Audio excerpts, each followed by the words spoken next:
ಅದೀಗ ಕೋರ್ಟಲ್ಲಿ ಸ್ಟೇ ಆಗಿದೆ. ಆಮೇಲೆ ಮುಂದಿನ ಪ್ರಕ್ರಿಯೆ ಕೋರ್ಟ್ ನಡೆಯುತ್ತೆ, ಕೋರ್ಟ್ ತೀರ್ಮಾನ ಮಾಡುತ್ತೆ. ನೋಡೋಣ. ಈಗ ಕುಮಾರಸ್ವಾಮಿ ಒಬ್ಬರನ್ನಿಲ್ಲ, ಇಡೀ ನಮ್ಮ ಕುಟುಂಬನೇ ಟಾರ್ಗೆಟ್ ಮಾಡ್ತಾ ಇದ್ದಾರೆ. ಅದನ್ನು ಇಡೀ ರಾಜ್ಯ ಜನ ನೋಡ್ತಾ ಇದ್ದಾರೆ. ಇವತ್ತು ನಾವೇನು ಹೊಸ್ದಾಗೇನು ಹೇಳಬೇಕಾಗಿಲ್ಲ. ಪ್ರತಿಯೊಬ್ಬರು ಸದಸ್ಯರುಗಳು ಟಾರ್ಗೆಟ್ ಮಾಡ್ತಾಯಿದ್ದಾರೆ. ಇನ್ನೇನು ಹೇಳಬೇಕು ಅದ್ರ ಬಗ್ಗೆ? ಜಾತಿ ಗಣತಿ ಬಗ್ಗೆ ಒಂದೇ ಒಂದು ಪದ ಹೇಳಬೇಕು ಅಂದರೆ, ಇದು ಸುಮ್ಮನೆ ಈಗ ಯಾರೋ ಕೂತ್ಕೊಂಡು ಬರ್ಸಿರೋ ಥರ ಇದೆ. ಅದು ಯಾರೋ ಕೂತ್ಕೊಂಡು ಬರ್ಸಿರೋ ಥರ ಇದೆ.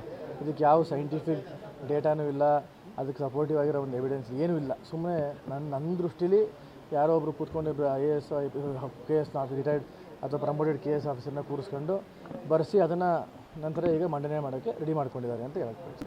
ಒಂದು ವಿಷಯ ಮಾತಾಡಬೇಕಂದ್ರೆ, ಏನು ಜಾತಿ ಗಣತಿ ಬಗ್ಗೆ ಪ್ರಸ್ತಾಪ ಮಾಡ್ತಾ ಇದ್ದಾರೆ, ಇದು ಇವತ್ತು ಹೊಸ್ತಾಗಿನಲ್ಲ. ಸುಮಾರು ಒಂದು 4 ವರ್ಷದಿಂದ ನಡೀತಾ ಇದೆ.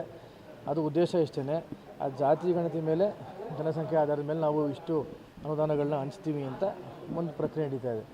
ಆ ದೃಷ್ಟಿಯಿಂದ ಈಗ ಗ್ಯಾರಂಟಿಗಳಿಂದ ನಮ್ಮ ರಾಜ್ಯದ ಆರ್ಥಿಕ ಪರಿಸ್ಥಿತಿ ಅಧೋಗತಿಗೆ ಹೋಗಿದೆ. ಇನ್ನು ಮತ್ತು ಇದೇ ರೀತಿ ಜಾತಿ ಓಲೈಕೆ ರಾಜಕಾರಣನ ನಮ್ಮ ಸಮಾಜನ ಒಡೆಯೋಂಥ ಒಂದು ಕೆಲಸನ ಮುಂದೆ ರಾಜ್ಯ ಸರ್ಕಾರ ಕೈ ಹಾಕುತ್ತೆ ಅಂತ ಹೇಳಕ್ಕೆ ಬಯಸ್ತೀನಿ. ಅಲ್ಲ ನೋಡಿ, ನಾನು ಯಾವ ಸಮಾಜದ ಬಗ್ಗೆನೂ ಮಾತಾಡಲ್ಲ. ಬಟ್ ಅದು ನನ್ನ ಸ್ವಂತ ಅಭಿಪ್ರಾಯ ಹೇಳೋದು ಇಷ್ಟೇ. ಈ ಜಾತಿ ಗಣತಿ ಮಾಡೋದು ಒಂದು ಸಮಾಜದ ಏಳಿಗೆಗೆ, ಈ ಸಮಾಜನ ಒಡೆದ್ಬಿಟ್ಟು ಇಲ್ಲಿ ಅವರು ಸ್ವಹಿತಾಸಕ್ತಿಯಿಂದ ರಾಜಕಾರಣ ಮಾಡೋಕ್ಕೆ ಪಕ್ಷದ ಸೀಟ್ ಜಾಸ್ತಿ ಬರಲಿ, ಅದು ಒಳ್ಳೆ ಬೆಳವಣಿಗೆ ಅಲ್ಲ ನಮ್ಮ ರಾಜ್ಯದಲ್ಲಿ ಅಂತ ಹೇಳಕ್ಕೆ ಬಯಸ್ತೀನಿ. ಪುನರ್ ಪರಿಶೀಲನೆ ಎಲ್ಲ ನನ್ನ ದೃಷ್ಟಿಲಿ ಇದು ಮಾಡಿರೋದೇ ಟೋಟಲಿ ತಪ್ಪು ಅನಿಸುತ್ತೆ.